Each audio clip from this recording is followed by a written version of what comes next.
Hello students, I hope that you're enjoying this course in crystals. Today we're going to be studying about crystals and shape, how to find the right crystal for you, and how to maintain crystal power or use crystal power to your benefit and for healing properties.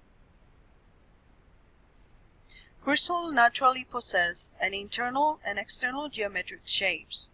Remember that I was telling you when I was taking inorganic chemistry? The molecules will turn to shape differently inside of the crystal as what is looking outside. Many crystals are also artificially shaped externally to enhance their power flow. Crystals mold the energy flow through them. Knowing how the external shape enhances the power of a crystal can help you select the right crystal for your purpose. For example, take amethyst, which is shown in the above sample. You might find amethysts in cave-like geodes, single points, clusters, bells, balls, and palm stalks. All carry amethyst's underlying peace of mind. That is the healing power. But how that power radiates varies according to the stone shape. So let's look at some of the shapes right now, shall we? As you can see, we have geodes, which are like cape-like interiors, like the one over here with amethysts. This shape collects and amplifies or stores crystal power, and then gently radiates it out to the environment. It provides protection and creates abundance, encourages spiritual growth.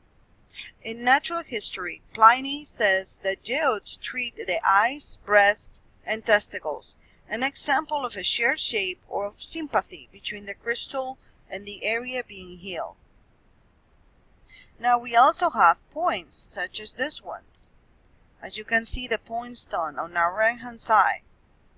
Points, including wands, focus crystal power into a single concentrated being. When you place the point towards your body, it channels power into your body, and the point out, and it draws off negative energy. This is also very used in energy healing and massage therapy. We also have shapes such as the phantom. Phantom crystals are laid out in layers, often pyramidal in shape within another type of crystal, as you can see in the example.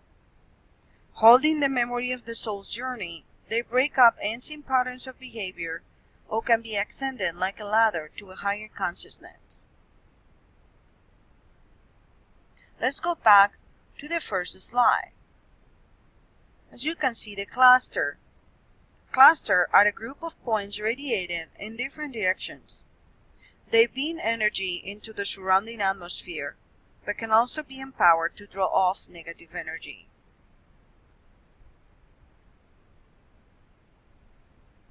It is kind of hard to find an example of a bed. Sort of what we have here on the right hand side and on the lower side, they're kind of like in between. A bed has small crystals and is spread over a matrix space. They provide a steady source of crystal power, like a battery does. Beds are particularly useful when you need continuous crystal power. Balls are artificially shaped, as the ones in this example,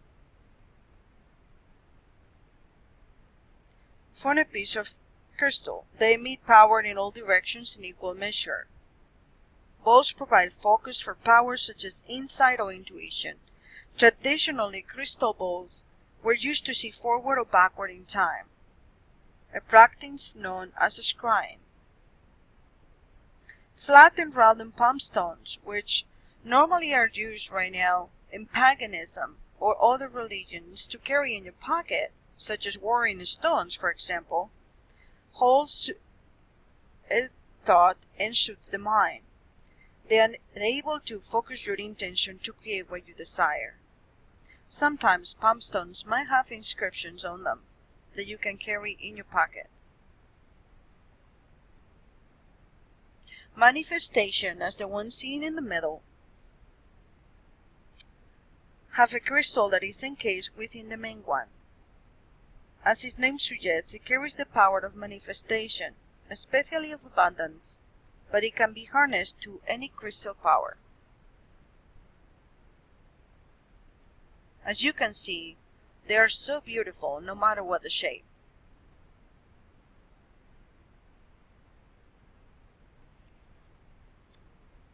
Now, how to find the right crystal for you?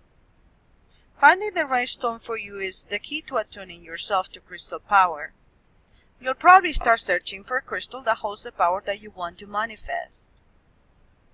I know there's a lot of stunning pictures, and you will see some as we go through the lectures here that might catch your eye. But where do you go from there? What if you have no idea which crystal is right for you? Well, you have to use your own magical power of attraction and intuition. Put out the focused thought that you want. For example, I'll find exactly the right crystal for me now. Go into a store and run your hands through a basket of crystals. One will call out to you or stick to your fingers. Or you will relish the feeling as you pick one up. This is the crystal for you. You may already have the right stone in your collection. Wherever you find a crystal, make sure you purify and empower before use. Especially if you choose a crystal from, for example, let's say, the flea market or a store. When choosing a crystal, remember the biggest and flashiest is not necessarily the best for your purpose. It is not the outward beauty of the crystal that indicates its power, but rather what it does for you.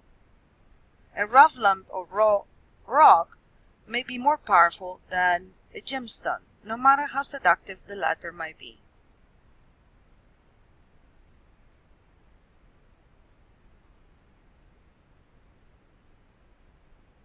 How to attune with the crystal is important. You want to hold the purified crystal in your hands and feel its vibrations radiated into your being. If they are according with your own, you will feel calm, peaceful, and quite possibly expanded in some way. If you feel uncomfortable, choose another stone.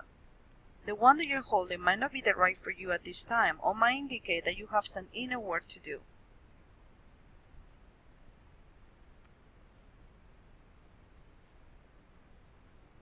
Now, after you empower your crystal, you want to wear it daily, preferably in contact with your skin, or place it on your body or your environment to radiate out or draw the power as appropriate. A piece of black tourmaline or amber, for instance, placed in each corner of your home invokes the power of protection and energy screening, safeguarding you. You can use a crystal for healing or to expand your consciousness. One of the easiest ways to tap into a crystal's healing power is to place a crystal over an appropriate chakra or organ for 15 minutes to rebalance the energy center. Regular cleansing and re-energizing of your chakras, as we'll talk later on, which is the body's psychic immune system, maintains your energy at optimal levels and stimulates your personal power.